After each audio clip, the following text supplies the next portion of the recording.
Para empezar, yo también por el principio le doy las gracias a Hey y a Zacatecas por esta invitación. Estoy muy contento de estar aquí. Tú, Javier, en los relatos reales decías algo que decía también ahora Juan, que la verdad y la mentira no son valores o categorías literarias. Pedirle, cuando alguien te cuenta un sueño, tampoco la verdad y la mentira son categorías para analizar un sueño. Si alguien te cuenta un sueño, tú no le puedes decir, pero eso es mentira. No tiene sentido decir que un sueño es verdad o mentira. De la misma manera no tiene sentido decir que una novela es verdad o mentira. Esas categorías se salen de la literatura. El caso extremo de la ficción, me parece a mí, es la literatura fantástica. Y un caso muy claro de literatura fantástica son, por ejemplo, los bestiarios medievales. Es clarísimo que hay una cantidad de animales imaginarios en los cuales durante mucho tiempo se creyó y la gente creía. Y Borges hizo una antología de animales fantásticos, de zoología fantástica. Ahí es muy claro. Pero a mí me parece que los lectores, con el paso del tiempo, se han vuelto muchísimo más escépticos. Digamos, el lector más ingenuo que uno se puede imaginar es el Quijote leyendo libros de caballería y pensando que todo eso, que es absolutamente fantástico e irreal, es real. Pero el lector contemporáneo es muy escéptico.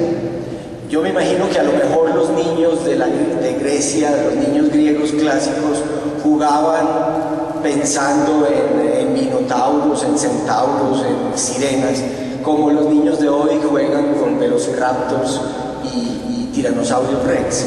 Pero entonces hay algo distinto, un paleontólogo que descubre toda una fauna que ni siquiera sabíamos que existía y que es una fauna que parece más irreal que todos los animales inventados por la literatura fantástica o por la imaginación. De repente parece como si la realidad de un paleontólogo, de los animales prehistóricos, superara toda la imaginación de todos los que se inventaron bestiarios en tiempos más remotos. Sin embargo, Cortázar escribe un bestiario y hay tigres que se pasean por las casas, o yo no sé, hormigas, conejos, cosas. O Kafka, que tú mencionabas, Kafka de repente amanece convertido en un escarabajo. Es una especie de bestiario contemporáneo, de fantasía que uno no puede decir si es verdad o mentira. No tiene sentido decir que el tigre de Cortázar es mentira. Entonces, pero los lectores contemporáneos son muy escépticos y uno no sabe bien cómo decirles algo para que lo crean, bien sea ficticio o bien sea verdadero. Tú decías testigo. Yo creo que un escritor sí es un testigo, pero sabemos muy bien, y sobre todo los que tenemos muy mala memoria, sabemos muy bien lo infieles, lo mentirosos involuntariamente que son los testigos. Cuando ocurre algo y nos lo cuentan tres personas distintas que lo presenciaron, a veces a uno le parece que está ante tres mentirosos y son gente que no está mintiendo, están diciendo lo que vieron, pero recuerdan cualquier cosa. Contar y recordar ya es una especie de fantasía. Entonces, a mí me pasaron algunas cosas en la vida, como encontrar un poema en el bolsillo de un muerto, que es una cosa que yo no recuerdo. Yo no recuerdo haber metido la mano en el bolsillo de mi padre muerto, yo no lo recuerdo. Pero sí tengo un diario, y ahí lo apunté, encontré un poema en el bolsillo de mi papá. Pero ya la memoria lo borró, porque la memoria es muy rara. Yo quiero reconstruir como un paleontólogo todo eso que pasó y buscar pruebas en la realidad y contar eso para un lector contemporáneo que es un lector escéptico. Bueno, hay un tema en tu libro que me parece interesantísimo, en la búsqueda de la verdad, que es el siguiente.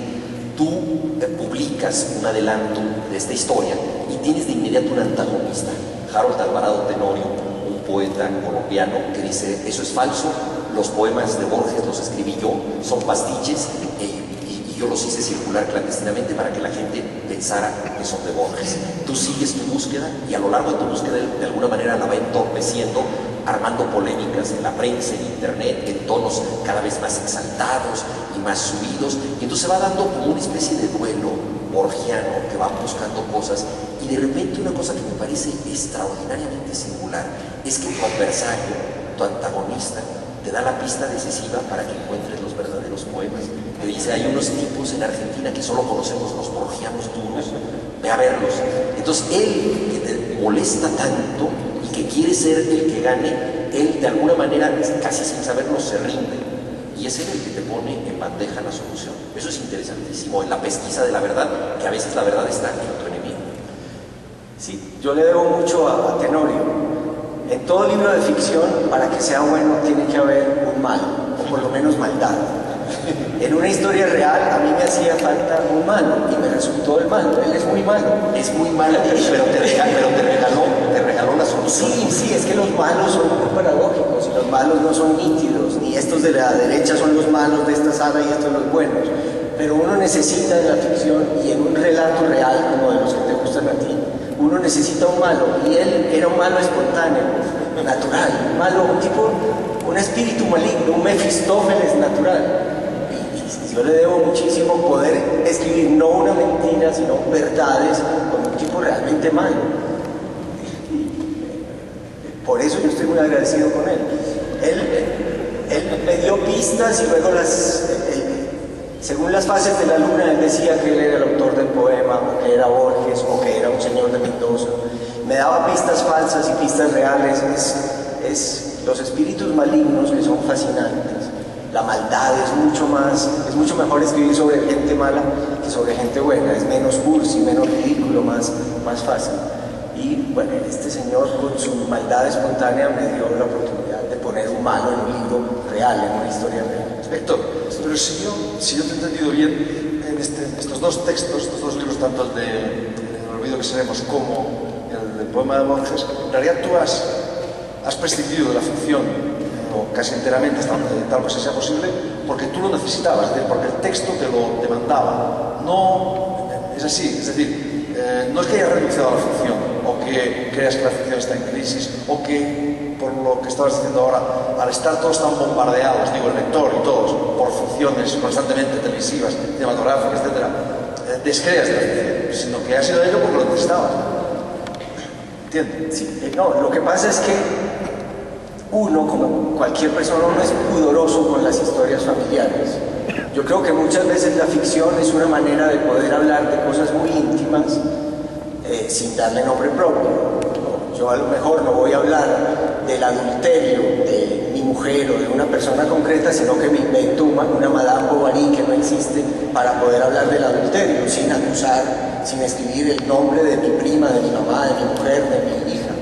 Entonces, la ficción es una forma también del pudor, de poder hablar de intimidades sin decir nombres propios.